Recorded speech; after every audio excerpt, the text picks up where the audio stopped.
ગુજરાતના હૃદયમાં સદૈવ સ્થાન પામનાર ગુજરાતના પૂર્વ મુખ્યમંત્રી, રાજકોટના પનોતા પુત્ર શ્રી વિજયભાઈ રૂપાણી અને ફ્લાઇટની દુર્ઘટનામાં દિવગંતોની આત્માના શાંતિના કલ્યાણાર્થે જે નિજાને આજે સૂર્યોદયથી લઈને સૂર્યાસ્ત સુધી વિવિધ પ્રકારના આયોજન કરેલ છે, જેની અંદર સવારના નવકાર જાપનું આયોજન કરવામાં આવેલ હતું.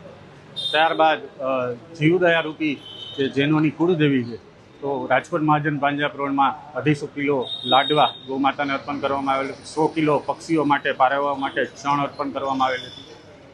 ત્યારબાદ રામચરિત ફાઉન્ડેશન ટ્રસ્ટ છે, તેમને અમે તિથિ લખાવેલ છે, જે દીન દુખિયા ગરીબ લોકોને, નિર્ધારિત લોકોને જમાડે છે અને ટિફિન પહોંચાડે છે.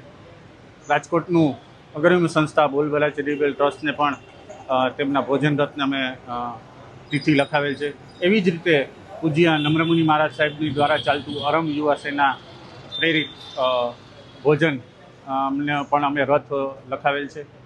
ત્યારબાદ વૈરાસમુનિ મહારાજ સાહેબનો ચાલતું જૈન ભોજનાલયની અંદર જે 10 રૂપિયાના ટોકન ચાર્જમાં જમાડે છે, ત્યાં પણ તિથિ લખાવેલ છે.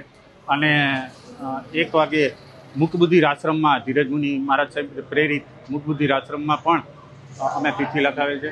અને 2:30 વાગે જીવદયા રક્ષા ફાઉન્ડેશન ટ્રસ્ટ સાથે અમે છાશ વિતરણનું આયોજન કરેલ છે. આવા વિવિધ પ્રકારના આયોજનો સવારથી સાંજ સુધી, સૂર્યોદયથી સૂર્યાસ્ત સુધી વિવિધ પ્રકારના આયોજનો દિવગંત આત્માઓની શાંતિના કલ્યાણ છે અને રાજકોટના હૃદયમાં સદૈવ અમર રહેનારા વિજયભાઈ રૂપાણી માટે અમે આ કરેલ છે.